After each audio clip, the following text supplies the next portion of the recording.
법정 아래 앉아서 명태균의 증언을 듣고 있자니 내 가슴 속에서 무언가가 무너지는 소리가 들렸습니다.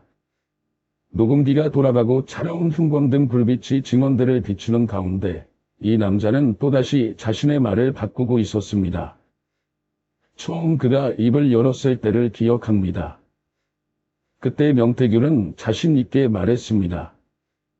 윤석열 대통령의 측근들, 그리고 영부인 김건희 여사와 긴밀한 관계를 맺고 있었다고요. 자신이 여론조사를 조작하고 중계했으며 권력의 핵심부와 직접 소통했다고 당당하게 주장했습니다. 마치 자신이 권력의 내밀한 부분을 들여다본 특권층인 양 말했습니다. 그런데 최근 법정에서 그의 입에서 나온 말은 완전히 달랐습니다. 그들로부터 어떤 요청도 받은 적이 없습니다. 이게 대체 무슨 소리입니까? 같은 사람이 같은 사건에 대해 정반대의 증언을 하고 있습니다. 저는 정치 블로거로서 수많은 반전과 스캔들을 목격했지만 이렇게 노골적으로 자신의 말을 뒤집는 모습은 정말 오랜만에 봅니다. 이것은 단순히 한 증인이 말을 바꿨다는 차원의 문제가 아닙니다. 제가 보기에 이것은 한국 정치의 고질병을 적나라하게 드러내는 증상입니다. 저는 이것을 편의적 기억이라고 부릅니다. 사람들은 자신의 현재 입장에 따라 기억을 선택적으로 꺼내고 감춥니다. 권력에 가까울 때는 그 관계를 자랑하고 권력이 위태로워지면 모른 척합니다. 명태균이 처한 상황을 생각해봅니다. 그는 지금 피고인 신분으로 자신의 형량을 걱정하며 증언대에 서 있습니다. 그의 미래는 이 재판의 결과에 달려 있습니다. 이런 상황에서 그의 증언이 얼마나 신뢰할 수 있겠습니까? 그의 말은 진실을 향한 것입니까? 아니면 자신을 보호하기 위한 전략입니까? 저는 수년간 정치를 관찰하면서 하나의 진리를 깨달았습니다. 권력 게임에서 진실이란 고정된 것이 아닙니다. 진실은 상황에 따라 휘어지고 좁히고 때로는 완전히 뒤집힙니다. 명태균의 변절은 이런 정치적 진실의 본질을 보여주는 완벽한 사례입니다. 더 깊이 들어가 봅니다. 왜 명태균은 처음에 그렇게 자신 있게 권력층과의 관계를 주장했을까요? 제 생각에 그것은 자신의 가치를 높이기 위한 전략이었습니다. 나는 대통령 측근과 연결되어 있다. 는 말은 그에게 일종의 사회적 자본이었습니다. 그 연결고리가 그를 중요한 인물로 만들어 주었고 어쩌면 실제로 돈과 영향력을 가져다 주었을 것입니다. 하지만 상황이 바뀌었습니다. 검찰의 수사가 시작되고 법정에 서게 되자 그 자랑스러운 연결고리는 갑자기 족쇄가 되었습니다. 이제 그 관계를 인정하는 것은 자신의 유죄를 입증하는 셈이 되었습니다. 그래서 그는 전략을 바꿨습니다. 기억을 조정했습니다. 이것이 바로 제가 말하는 편의적 기억의 메커니즘입니다. 솔직히 말하자면 저는 명태균에게만 화가 나는 것은 아닙니다. 그는 단지 이 게임의 한 플레이어일 뿐입니다. 더 큰 문제는 이런 행태를 가능하게 만드는 시스템 자체입니다. 우리 정치 문화는 권력 주변에 항상 이런 중개인들이 존재하도록 허용해왔습니다. 공식적인 직책도 없이 권력을 거래하고 영향력을 팔고 필요할 때는 모든 것을 부인하는 사람들입니다. 법정에서 명태균을 보면서 저는 자문했습니다. 만약 제가 그의 입장이라면 어떻게 했을까요? 정직하게 진실을 말했을까요? 아니면 저 역시 생존을 위해 말을 바꿨을까요? 이것은 쉽게 답할 수 없는 질문입니다. 하지만 이것이 바로 우리가 마주한 도덕적 딜레마의 핵심입니다. 결국 명태균 사건은 우리에게 근본적인 질문을 던집니다. 한국 정치에서 진실이란 무엇입니까? 누구의 말을 믿을 수 있습니까? 그리고 권력이 관여된 사건에서 객관적인 진실을 밝혀낼 수 있겠습니까? 저는 비관적입니다. 명태균의 증언이 계속 변하는 한 진실은 영원히 안개 속에 묻힐 것입니다. 그리고 그것이야말로 이 사건의 진짜 비극입니다. 우리는 무슨 일이 일어났는지 결코 정확히 알 수 없을지도 모릅니다. 왜냐하면 진실을 말해야 할 사람이 자신의 이익에 따라 진실을 거래하고 있기 때문입니다. 이것이 2024년 한국 정치의 현주소입니다. 증언들은 진실을 밝히는 곳이 아니라 생존 전략을 펼치는 무대가 되었습니다. 그리고 우리 국민들은 그저 관객석에 앉아 이 불확실한 드라마를 지켜볼 뿐입니다. 저는 누가 실수 한번 안 해봤겠습니까? 오해받을까봐 부인하는 거 이해합니다. 라는 말을 믿지 않습니다. 하지만 아이러니컬하게도 이것이 바로 김건희 여사를 옹호하는 사람들이 가장 자주 쓰는 논리입니다. 처음에는 선물을 받은 적 없습니다. 라고 했습니다. 그 다음에는 잠깐 빌린 것뿐입니다. 라고 했습니다. 그러다가 그건 가짜였습니다. 라고 했습니다. 마지막에는 네, 받았습니다. 가 되었습니다. 이 연하의 소용돌이를 지켜보면서 저는 권력에 익숙한 사람들의 심리를 읽을 수 있었습니다. 샤넬 가방 하나가 왜 이렇게 큰 문제가 되는지 이해하지 못하는 사람들이 있습니다. 겨우 몇백만 원짜리 가방 가지고 뭘 그럽니까? 라고 말하는 사람들입니다. 하지만 그들은 핵심을 놓치고 있습니다. 이것은 가방의 가격 문제가 아닙니다. 이것은 권력과 선물의 관계에 관한 문제입니다. 제가 정치 블로거로 활동하면서 배운 가장 중요한 교훈 중 하나는 이것입니다. 권력 주변에서는 아무것도 단순하지 않습니다. 샤넬 가방은 그냥 가방이 아닙니다. 반클리프 주얼리는 그냥 액세서리가 아닙니다. 이런 명품들은 모두 권력 관계의 상징이자 메시지입니다. 생각해봅니다. 누군가가 대통령 영부인에게 수백만 원짜리 명품을 선물한다는 것의 의미를요. 그것은 단순한 호의가 아닙니다. 그것은 나를 봐주십시오. 나를 기억해 주십시오. 나는 당신과 같은 편입니다. 라는 무언의 메시지입니다. 그리고 그 선물을 받는다는 것은 설령 말로는 부인하더라도 그 관계를 인정하는 것입니다. 김건희 여사가 공식 직책이 없다는 점도 문제를 더 복잡하게 만듭니다. 그녀는 공무원이 아닙니다. 법적으로 청탁금지법의 적용을 받지 않을 수도 있습니다. 하지만 현실에서 그녀는 제2의 권력입니다. 대통령의 배우자라는 위치 자체가 엄청난 영향력을 가집니다. 그래서 그녀에게 주어지는 모든 선물은 단순한 개인 간의 거래가 아니라 권력에 대한 접근이 됩니다. 저는 여기서 한국 사회의 오래된 문화를 봅니다. 우리는 선물을 주고받는 문화에 익숙합니다.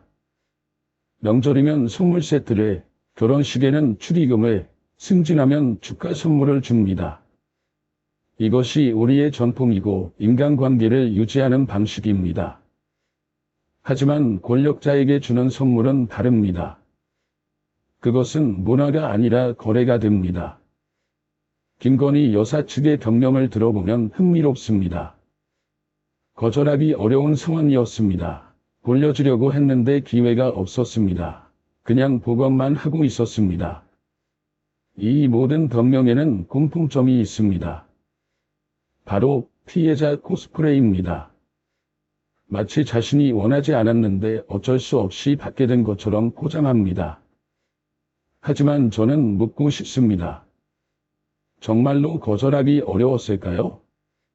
영부인이라는 지위를 가진 사람이 수십 명의 보좌진을 거느린 사람이 정말로 명품 가방 하나를 돌려줄 방법을 찾지 못했을까요? 아니면 돌려주고 싶지 않았던 것은 아닐까요? 제가 특히 주목하는 부분은 그녀의 대응 방식이 계속 진화했다는 점입니다. 처음에는 완전 부인, 다음에는 부분 인정, 그 다음에는 정당화, 마지막에는 인정입니다. 이것은 전형적인 위기관리 전략입니다. 증거가 나올 때마다 조금씩 양보하면서 손해를 최소화하는 방식입니다. 솔직히 말해서 만약 김건희 여사가 처음부터 네, 받았습니다. 잘못 생각했습니다. 돌려드리겠습니다. 라고 했다면 어땠을까요? 아마도 비판은 있었겠지만 이렇게 길게 논란이 되지는 않았을 것입니다. 하지만 권력을 가진 사람들은 쉽게 잘못을 인정하지 못합니다. 인정하는 순간 약점이 드러나고 그 약점은 정치적 공격의 빌미가 되기 때문입니다. 이 사건을 보면서 저는 한국 정치의 이중잣대도 생각하게 됩니다. 만약 이것이 야당 정치인의 배우자였다면요? 여당 지지자들은 어떻게 반응했을까요? 반대로 이것이 여당 정치인이 아니었다면 야당 지지자들은 어떻게 반응했을까요? 우리는 모두 알고 있습니다. 우리는 우리 편의 잘못은 작게 보고 상대편의 잘못은 크게 봅니다. 하지만 저는 블로거로서 한 가지는 분명히 하고 싶습니다. 선물을 받는 것 자체가 문제가 아니라 그것을 숨기고 부인하는 것이 문제입니다. 명품이 문제가 아니라 그 명품이 상징하는 권력 관계가 문제입니다. 그리고 가장 큰 문제는 이 모든 과정에서 보여준 불투명함과 변명의 연속입니다. 권력을 가진 사람은 더 높은 윤리적 기준에 따라 행동해야 합니다. 이것은 특권이 아니라 의무입니다. 영부인이라는 위치는 그녀가 원하든 원하지 않든 공적인 역할을 수반합니다. 그 역할에는 책임이 따릅니다. 그리고 그 책임 중 하나는 국민 앞에서 정직하고 투명하게 행동하는 것입니다. 샤넬 가방 하나가 정권을 흔들 수 있다는 것, 이것이 바로 민주주의의 역설이자 아름다움입니다. 작은 것도 중요합니다. 디테일이 진실을 말합니다. 그리고 권력자가 작은 것에서 어떻게 행동하는지가 큰 일에서도 어떻게 행동할지를 보여줍니다. 저는 이 사건이 끝났다고 생각하지 않습니다. 이것은 시작일 뿐입니다. 더 많은 선물들, 더 많은 관계들, 더 많은 진실들이 아직 밝혀지기를 기다리고 있을 것입니다. 그리고 그때마다 우리는 같은 질문을 하게 될 것입니다. 이번에는 진실을 말하고 있습니까? 2023년 3월 어느 날 김건희 여사는 건천궁을 방문했습니다. 건천궁은 조선 왕조의 역사가 깃든 곳으로 우리 민족의 자부심이 담긴 문화유산입니다. 그 방문 다음 날 그녀의 사무실은 문화재청에 연락을 취했습니다. 왕실 스타일로 재현된 공예품 구정을 빌려달라고 말입니다. 이유는 청와대 또는 대통령실 행사에 전시하기 위해서였습니다. 하지만 여기서 이상한 점이 시작됩니다. 그 공예품들이 실제로 어디에 전시되었는지 아무도 모릅니다. 어떤 행사였는지, 누가 보았는지, 언제 전시되었는지 모든 것이 불명확합니다. 그리고 김건희 여사의 활동이 중단된 이후에도 그 공예품들은 아직 반환되지 않았습니다. 저는 예술을 사랑하는 사람입니다. 문화재에 대한 관심과 애정을 이해합니다. 아름다운 것을 가까이에서 보고 싶은 마음, 우리 전통의 아름다움에 매료되는 감정, 이 모든 것을 충분히 공감합니다.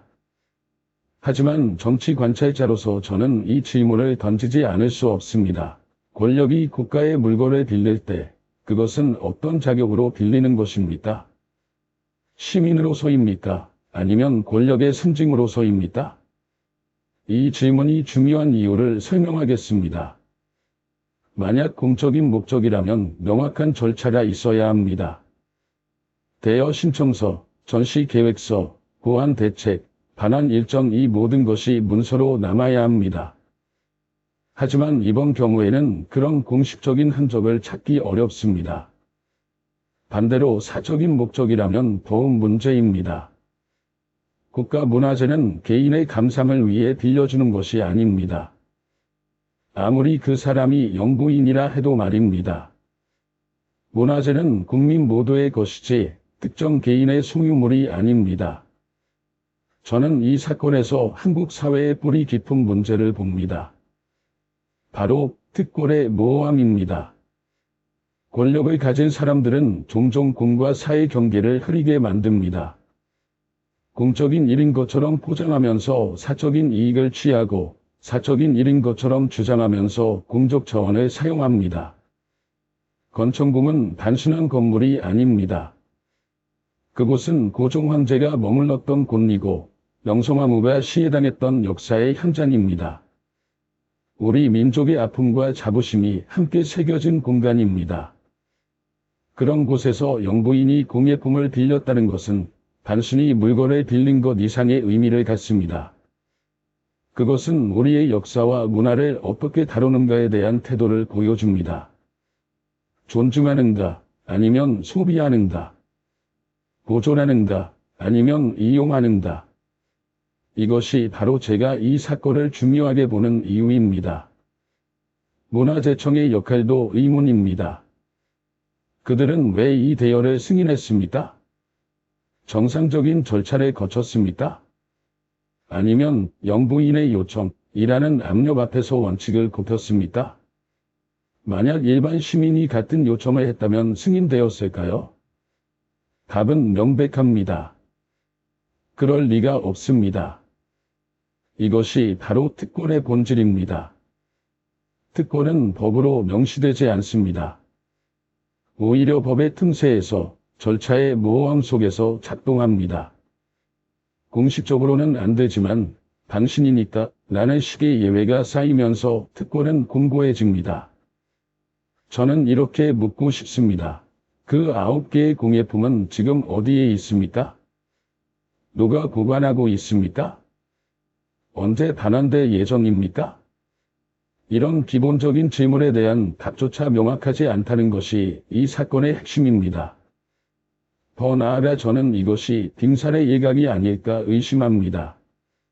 우리가 알게 된 이 9개의 공예품 외에 얼마나 많은 국가 자원이 이런 식으로 사적으로 사용되었을까요?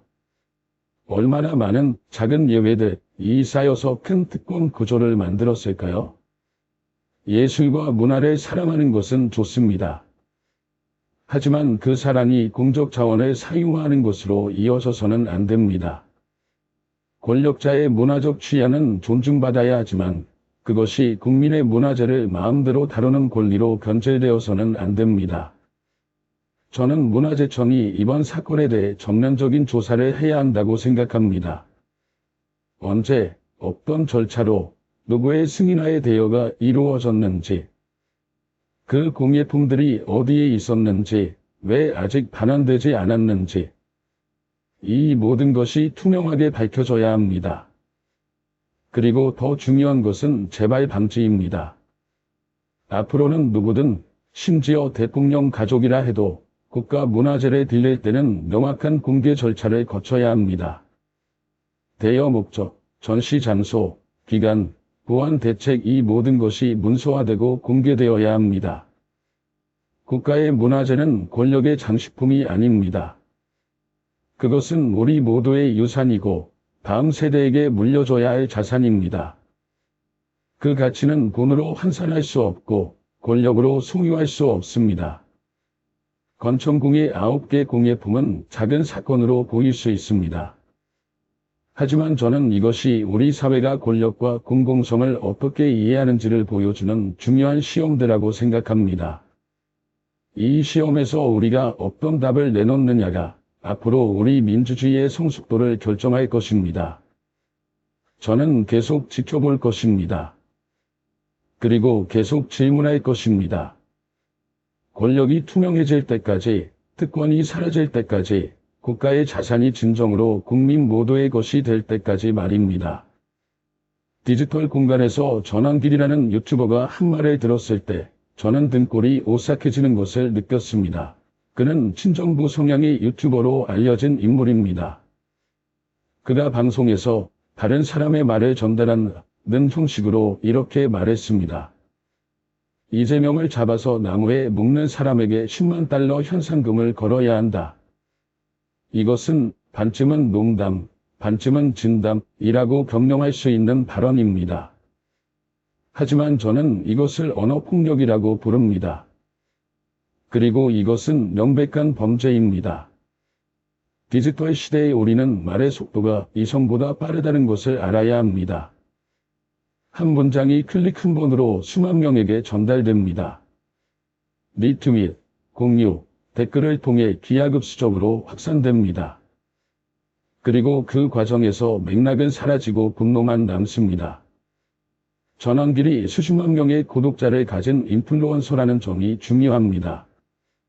그의 말은 단순한 개인의 의견이 아닙니다. 그것은 수만 명의 귀에 직접 전달되는 메시지입니다. 그리고 그중 단 한 명이라도 그 말을 진지하게 받아들인다면 어떻게 될까요?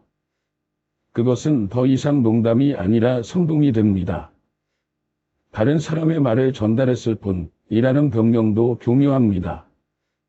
이것은 책임 회피의 전형적인 수법입니다. 마치 자신은 그저 메신저일 뿐이고 실제로 그런 말을 한 것은 다른 누군가라는 식입니다.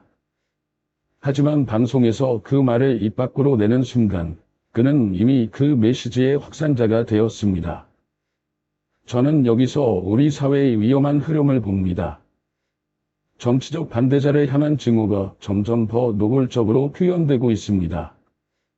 그리고 그것이 표현의 자유라는 이름으로 정당화되고 있습니다. 하지만 표현의 자유와 혐오 발언은 다릅니다. 정치적 비판과 폭력 선동은 다릅니다. 문제는 유튜버나 정치인이라는 직업이 아닙니다. 문제는 증오가 정상화되고 합법화되는 방식입니다. 저쪽 편을 반대하기 위해서 나는 명분으로 모든 것이 용인됩니다. 상대방을 악마화하고 비인간화하고 결국에는 물리적 위해를 가하는 것까지 암묵적으로 승인됩니다. 저는 정치 블로거로서 수많은 진영 논리를 목격했습니다. 좌파든 우파든 진보든 보수든 모두가 자기 편의 잘못은 작게 보고 상대편의 잘못은 크게 봅니다. 이것은 인간의 본성입니다. 하지만 그 본성이 폭력적 언어를 정당화하는 도구가 되어서는 안 됩니다. 정말 슬픈 것은 한때 가짜뉴스를 비판했던 사람들이 이제는 혐오 발언을 조장하고 있다는 점입니다. 정보의 진실성을 따지던 사람들이 이제는 감정의 정당성도 따지지 않습니다. 목적이 수단을 정당화한다는 논리로 어떤 말이든 할 수 있다고 생각합니다. 온라인 공간은 특별한 특성을 가지고 있습니다.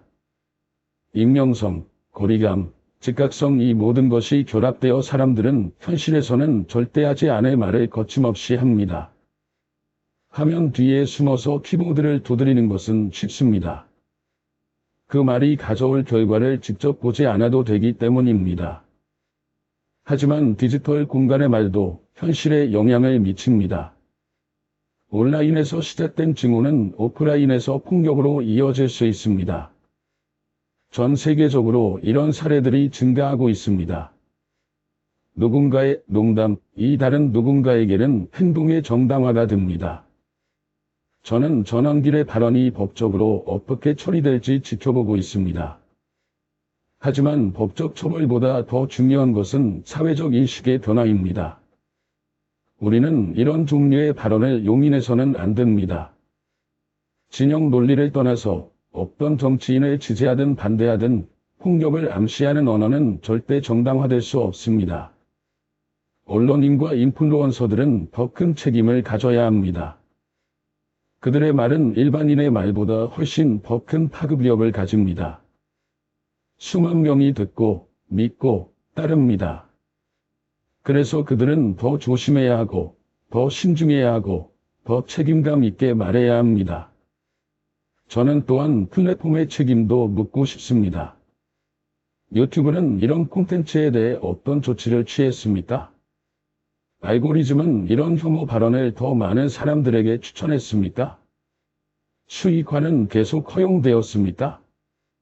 기술 기업들은 표현의 자유와 안전 사이에서 균형을 찾아야 합니다.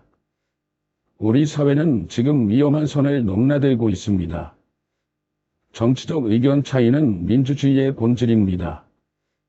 열띤 토론도 필요합니다. 비판도 중요합니다. 하지만 그 모든 것이 폭력의 언어로 변질될 때 우리는 민주주의가 아니라 증오 사회로 향하고 있는 것입니다. 저는 이재명 지지자도 아니고 반대자도 아닙니다. 저는 그저 한 명의 시민으로서 한 명의 관찰자로서 이렇게 말하고 싶습니다. 우리는 말을 더 소중히 다뤄야 합니다. 말은 공기처럼 가볍지만 바위처럼 무겁습니다. 한번 내뱉은 말은 다시 주워 담을 수 없습니다. 전환길의 발언은 하나의 사례일 뿐입니다. 하지만 그것은 우리 정치 담론이 얼마나 타락했는지를 보여주는 상징입니다. 우리는 상대방과 의견이 다를 수 있습니다. 심지어 서로를 싫어할 수도 있습니다. 하지만 상대방에게 물리적 위해를 가하는 것을 암시하거나 조장하는 순간 우리는 인간성의 선을 넘는 것입니다. 언어는 무기가 될 수 있습니다. 하지만 그것은 또한 치유의 도구가 될 수도 있습니다. 우리가 어떤 언어를 선택하느냐가 우리가 어떤 사회를 만들어가느냐를 결정합니다.